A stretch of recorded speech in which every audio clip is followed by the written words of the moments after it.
Alright, welcome. Today we're going to be doing a side that you could pretty much put with any dish, or really you could just eat it by itself because it's so delicious. So the name of our dish is Creamy Parmesan Brussels Sprouts with bacon. Everything's better with bacon. So previously I got some bacon all toasted up in the pan.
Right now I have the pan on about medium-low, almost medium, and I've added about 2 tablespoons of bacon grease. Just wait until it gets hot enough here. So I'll just kind of go over the ingredients while we're waiting for that pan. We are using fresh, halved Brussels sprouts and light cream,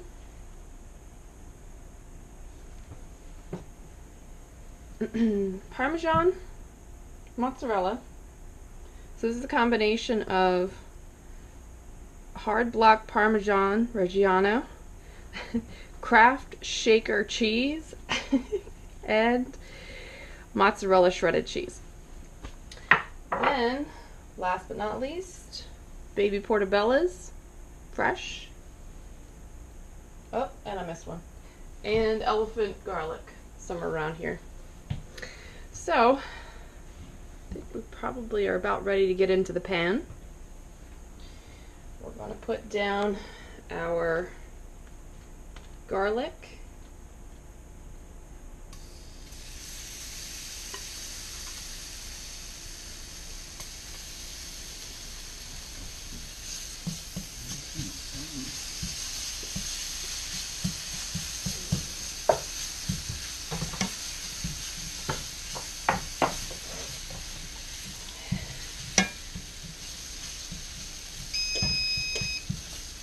Mushrooms.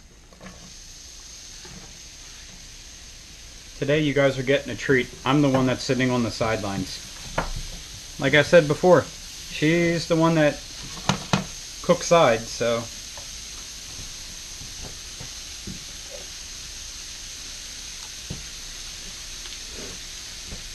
Oh, my favorite. And butter. Oh, that's it. That was so disappointing. Alright, maybe we'll add more later. Aww. I can get it to melt. I'm gonna cry.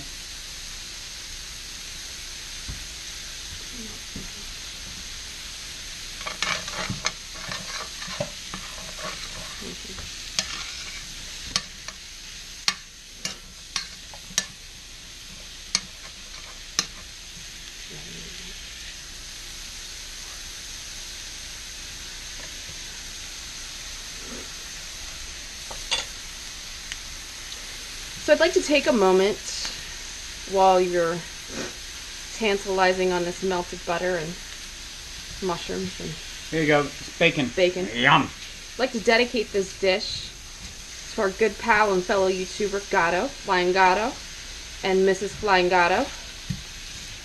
I hope that all of your cooking sides dreams come true with this.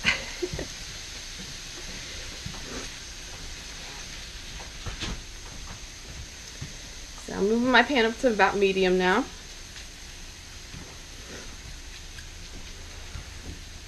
Try and cook a little bit of the water out of these mushrooms.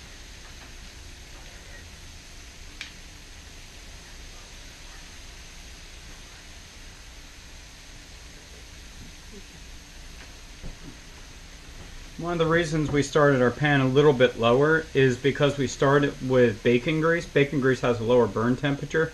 And also, as soon as you put garlic in the pan, it normally burns if it's already hot. That's why we just moved it around a little bit, and then we threw the mushrooms in right on top, so that way it wouldn't burn our garlic. That's probably one of the worst flavors I've ever had, is like burnt garlic. Yeah, it's gross. It's like It gets really bitter. Sour, bitter, charred mess. You can see a lot of that water coming out in the pan, all the steam.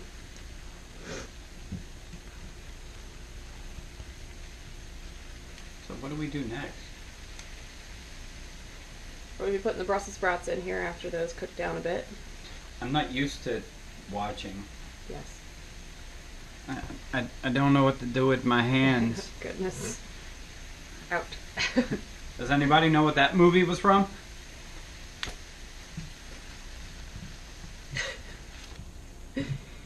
Oh, goodness.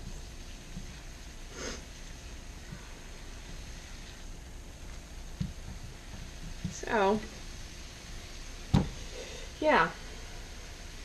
This takes about 40 minutes in total to cook. It's about 10 minutes prep time of washing and cutting your Brussels sprouts and your mushrooms and your bacon. And may take a little longer if you're grating your cheese, but you can get the pre-shredded Parmesan and mozzarella cheese.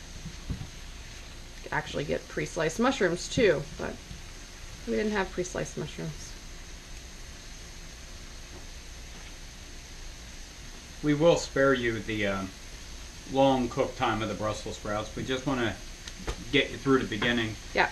You know, going by my analytics, you guys don't like to watch a whole hour movie. You guys skip through a lot. So we're going to try and cut them down a little bit for you. And I'm going to attempt editing. I really hope that it doesn't make my videos worse. And just as a side note, the ovens, because this is going to be going in the oven for a little while, I have it preheating to 375 in case you hear a giant loud beep. That means the oven's ready.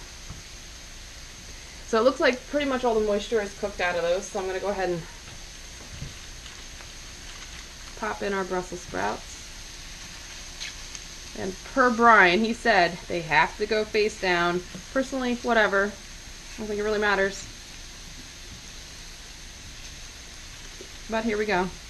The reason you cook them face down is you can see how it had, kind of like cabbage and lettuce, how it has the grain in there. You put them down this side, they don't cook as fast. When you put them on your cut side, what happens is it allows the steam and the heat to penetrate on the inside to help kind of cook it all the way through rather than through a solid surface from the back. All I heard was blah, blah, blah, blah, whatever. This is science. I don't care about science. I'm an art major, so I make the food look pretty. Just saying.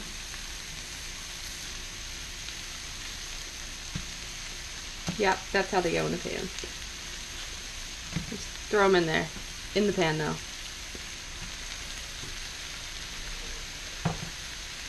Alright. Everybody that was leaning towards Courtney taking over my channel, this is why she does not take over my channel. Fine. Do my own channel. Throwing stuff in the pan. So, that other butter piece that we had, well, let's just go ahead and throw that in there. Yay! So we put about 2 tablespoons of butter in here and 2 tablespoons of bacon grease. This is very low fat, by the way. Because I'm using light cream, not heavy cream. Yes. So how long are we going to be cooking them in the pan? So you cook the Brussels sprouts for about 6 minutes or so. Until you start seeing the little brown, toasty, roasty looking stuff on them. The happy pieces? Yes.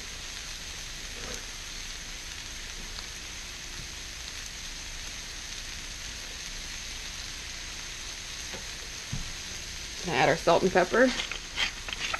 Not sure any dish that would go without this stuff.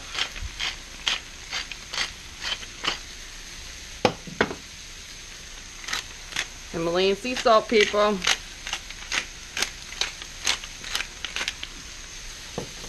Now, if you guys have it available to you, if you wanted to get kind of a little bit of a smoky flavor or something like that in there, you can get smoked sea salt that'll kind of give it like a, I don't know, maybe a summery type flavor, you know, kind of like a grilled flavor or a smoked flavor. I have 5 or 6 different kinds of smoked sea salt. You can get them hickory, mesquite, alder. You can get them pecan, walnut. The pecan and walnut, they actually, some people that make it, they do it with the actual tree, and some use the shells. So, you know, before you buy it, look into that. They do have 2 different flavors, even though they're both pecan or walnut smoked. So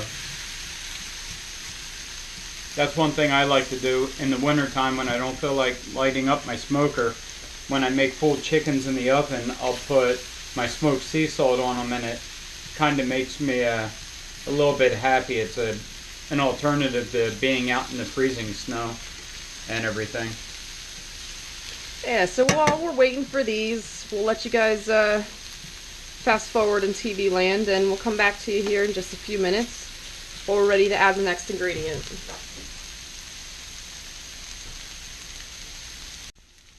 Alright, welcome back. So, we've done some frying. I want to show you here, we're about time to add the extra ingredients. If I can get this one. Here we go. See, it's a little shaded. Here we go. Wow, you're so shady. You can see the brown, the brown roasty toasty coming out in it. You see all the little good yummy bits in there. Okay, so we are going to add our cream. Now, do you still have the temperature the same, or you lower it? I'm a little lower because things were starting to stick to the pan. So I'm just a little below medium. And here's our cream. Cream. And I will take that later. Alrighty. I'm trying to do your job. I don't know how to do it. Sorry. Alright, so I'm just going to try and get those little bits off the bottom of the pan. Look at that contrast. That nice white cream and that bright green. You can use heavy cream if you want to. You can also use a half and half.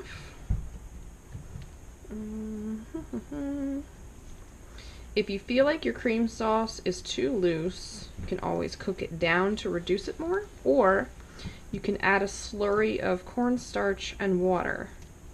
So that would be 1/4 cup cold water, and I believe it's 3 tablespoons of cornstarch. Mix that together and then add it in. But as you can tell, our cream is pretty thick to start with. So here we are, we're bubbling again. Or you can do a butter and flour roux. That would also work too.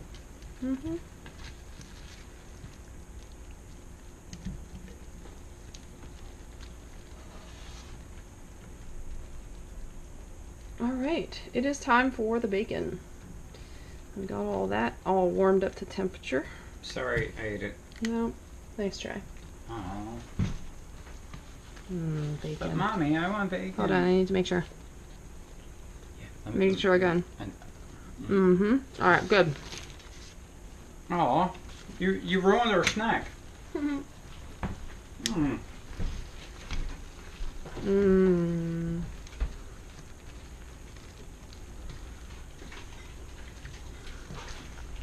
My goodness, it smells so good.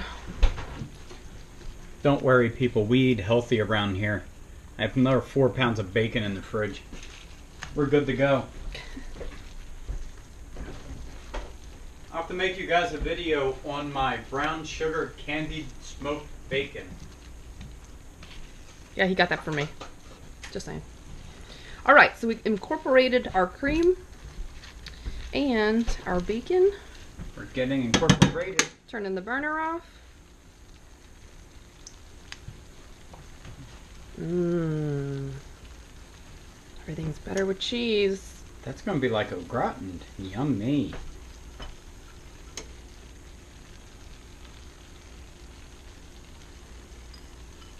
That's not a lot of cheese. Never. You never have too much cheese or bacon. All right. So we're gonna go into the oven. Yeah, you don't need your mitts yet.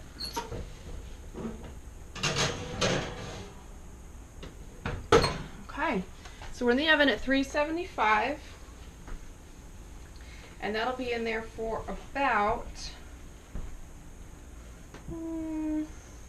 maybe 15 minutes or so, or until your cabbage is tender. Excuse me, cabbage. Baby cabbage is tender. Yes. You can also turn on the broiler for about 2 to 3 minutes if you'd like the top to be browned a little bit.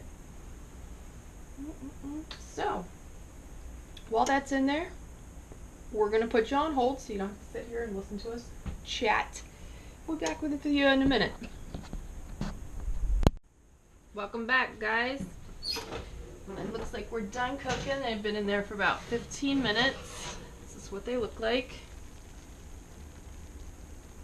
Alright, so we're just going to stick them under the broiler for about a minute or two. And then we'll pull them out, see what they look like, and plate them. See you in a minute. Alright, welcome back. So we're done with the broiler part. Had it in there for probably about 45 seconds. And there we are. We have got our Brussels. Melted cheesy yumminess. Now, depending on what oven you have, will...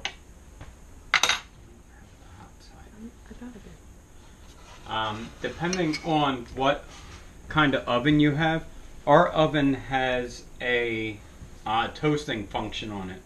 So that allows it to get really hot really quick. It's designed for making toast, garlic bread, you know, and stuff like that. So if you have just a normal broiler, it might take a little bit longer, but with the cheese, you're probably only looking at anywhere from half a minute to a minute and a half, depending on your any given stove. Alright guys, well that is it. That is our creamy Parmesan Brussels sprouts with bacon. I hope you enjoyed this. I hope you try it. If you do, let us know how you like the recipe. And if you have any requests, put them down in the comments. Make sure you like and subscribe, and we'll see you next time.